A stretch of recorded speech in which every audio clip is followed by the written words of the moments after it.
Fir'aun menjadi orang yang akan selalu disebutkan jika berbicara mengenai kekafiran. Ia bahkan diabadikan dalam Al-Quran untuk dijadikan sebagai pembelajaran. Malahan, Fir'aun mengaku menjadi Tuhan. Namun ternyata, di balik kekafirannya itu, ia pernah menyebut kalimat tauhid dan masuk Islam. Lalu, bagaimanakah kisah keislaman Fir'aun? Kapan Fir'aun masuk Islam? Ayat mana yang menyebutkan Fir'aun menyebut kalimat tauhid? Siapakah Fir'aun? Di zaman Nabi Musa alaihissalam, Mesir dipimpin oleh raja yang bergelar Fir'aun. Selama sekitar 3.000 tahun, kerajaan Mesir diperintah oleh puluhan dinasti. Satu dinasti terdiri atas beberapa Fir'aun. Mengenai Fir'aun yang sesamaan dengan Nabi Musa alaihissalam, para peneliti memberikan 2 nama, yakni Fir'aun Ramses II dan anaknya, Fir'aun Merneftah. Yang pertama memerintah hingga tahun 1212 sebelum Masehi. Nabi Musa alaihissalam juga diperkirakan hidup pada 1212 sebelum Masehi. Fir'aun yang sesama dengan Nabi Musa alaihissalam adalah raja Mesir yang sangat kejam kepada rakyatnya. Kekejamannya telah diabadikan dalam Al-Quran. Sungguh, Fir'aun telah berbuat sewenang-wenang di bumi dan menjadikan penduduknya berpecah belah. Dia menindas segolongan dari mereka, Bani Israel. Dia menyembelih anak laki-laki mereka dan membiarkan hidup anak perempuan mereka. Sesungguhnya, Fir'aun termasuk orang-orang yang berbuat kerusakan. Al-Quran, Surah Al-Qasas, ayat 4. Allah Subhanahu wa Ta'ala pun mengutus Nabi Musa alaihissalam untuk Fir'aun, untuk mencegah kemungkaran yang dilakukan Fir'aun. Berbagai mukjizat yang dimiliki Nabi Musa alaihissalam tetap saja tak bisa membuat Fir'aun percaya bahwa ada Allah Subhanahu wa Ta'ala yang merupakan penguasa alam semesta ini. Tidak hanya sampai di situ, bahkan Nabi Musa alaihissalam diancam, dikecam, dan diintimidasi olehnya. Namun, ternyata sebelum meninggal karena tenggelam, Fir'aun sempat mengakui adanya Tuhan. Lalu benarkah Fir'aun pernah mengucapkan kalimat tauhid? Selama berdakwah, ajaran Nabi Musa alaihissalam selalu ditentang oleh Fir'aun. Penentangan terhadap ajaran Nabi Musa alaihissalam yang dilakukan oleh Fir'aun adalah salah satunya dengan mengaku bahwa dirinya adalah Tuhan yang seharusnya disembah.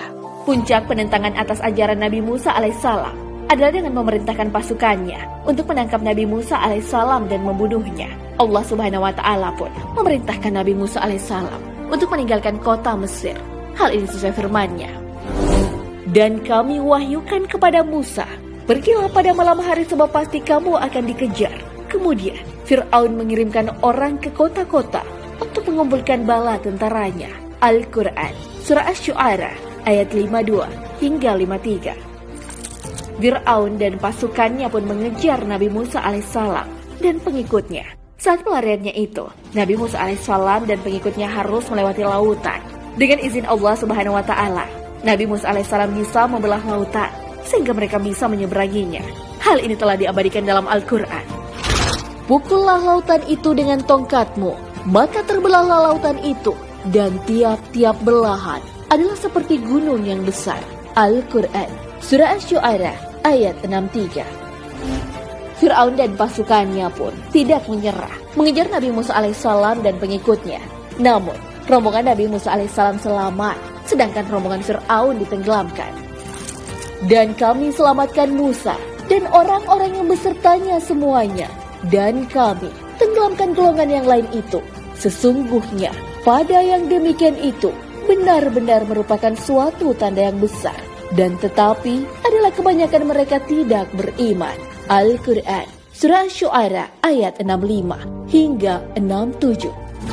Saat mengejar Nabi Musa alaihissalam bersama pengikutnya, disitulah Fir'aun tenggelam. Namun sebelum menemui ajalnya, ia mengakui Allah Subhanahu wa Ta'ala sebagai Tuhannya. Hal ini diabadikan dalam Al-Quran. Dan kami memungkinkan Bani Israel melintasi laut, lalu mereka diikuti oleh Fir'aun dan bala tentaranya, karena hendak menganiaya dan menindas mereka. Hingga bila Fir'aun itu telah hampir tenggelam, berkatalah dia, Aku percaya bahwa tidak ada ilah melainkan yang diimani oleh Bani Israel, dan aku termasuk orang-orang yang berserah diri kepada Allah. Apakah sekarang baru kamu percaya? Padahal sesungguhnya kamu telah durhaka sejak dahulu, dan kamu termasuk orang-orang yang berbuat kerusakan. Al-Quran, Surah Yunus, ayat 90 hingga 91. Saat Fir'aun mulai sadar untuk beriman, malaikat Jibril pun berada di sana.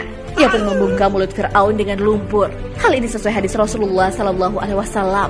Imam Ahmad bin Hanbal rahimahullah berkata, dari Ibnu Abbas ia berkata, Rasulullah SAW bersabda, ketika Fir'aun berkata, aku beriman kepada Rabb yang tidak ada ilah kecuali ilah yang diimani oleh Bani Israel. Beliau bersabda, Jibril berkata kepada aku, seandainya kamu melihatku, aku waktu itu mengambil lumpur laut yang hitam, kemudian aku sumbatkan ke mulut Fir'aun, karena dikhawatirkan dia akan mendapat rahmat. Hadis riwayat Tirmizi, Ibnu Jarir, dan Ibnu Hatim. Pertobatan Fir'aun ternyata tidak diterima, karena ada sebab lain. Hal ini ditegaskan lewat penjelasan Ahmad Galushi yang tertulis dalam dakwah Ar-Rasul alaihi salam. Dalam kitabnya tertulis bahwa tobatnya Fir'aun itu datang terlambat, yaitu ketika Fir'aun telah menyadari kematiannya sudah dekat. Pengakuan keimanan sudah tidak ada gunanya lagi jika ajal sudah menjemput. Kata-kata yang menuhankan Allah Subhanahu wa Ta'ala pun tak berguna lagi. Hal ini sudah dikabarkan dalam Al-Quran. Maka tatkala mereka melihat azab kami, mereka berkata, kami beriman hanya kepada Allah saja, dan kami kafir kepada ilah-ilah yang telah kami sekutukan dengan Allah. Maka iman mereka tiada berguna bagi mereka. Tatkala mereka telah melihat siksa kami, itulah sunnah Allah telah berlaku terhadap hamba-hambanya. Dan di waktu itu, binasalah orang-orang kafir. Al-Quran, Surah Al-Mu'min, ayat 84 hingga 85. Bagaimana taubat yang diterima? Taubat sudah tidak diterima lagi jika jiwa seseorang sudah sampai di tenggorokan. Saat itulah taubat sudah tidak berguna, sesuai dengan yang diabadikan dalam firman-Nya. Sesungguhnya taubat di sisi Allah hanyalah taubat bagi orang-orang yang mengerjakan kejahatan lantaran kejahilan, yang kemudian mereka bertobat dengan segera. Maka mereka itulah yang diterima Allah taubatnya. Dan Allah Maha Mengetahui lagi Maha Bijaksana. Al-Quran, Surah An-Nisa, ayat 17. Pertaubatan masih bisa diterima jika nyawa belum sampai di tenggorokan. Berdasarkan dalam hadis, Allah Subhanahu wa Ta'ala menerima taubat hambanya selama nafasnya belum sampai di tenggorokan atau sakaratul maut. Hadis riwayat Ibnu Majah dan Tirmizi. Hal ini pun juga dialami oleh Fir'aun. Ia baru menyadari keesaan Allah Subhanahu wa Ta'ala saat menjelang ajalnya. Hal tersebut sesuai firman Allah Subhanahu wa Ta'ala. Dan tidaklah taubat itu diterima Allah dari orang-orang yang mengerjakan kejahatan, hingga apabila datang ajal kepada seseorang di antara mereka, barulah dia mengatakan, sesungguhnya aku bertaubat sekarang. Dan tidak pula diterima taubat orang-orang yang mati sedang mereka di dalam kekafiran. Bagi orang-orang itu telah kami sediakan siksa yang pedih. Al-Quran, Surah An-Nisa, ayat 18. Jika masih diberi umur panjang, segeralah bertaubat. Allah Subhanahu wa Ta'ala masih akan menerima taubat sebelum ajal menjemput, sesuai firman-Nya. Dan bersegeralah kamu mencari ampunan dari Tuhanmu dan mendapatkan surga yang luasnya seluas langit dan bumi yang disediakan bagi orang-orang yang bertakwa.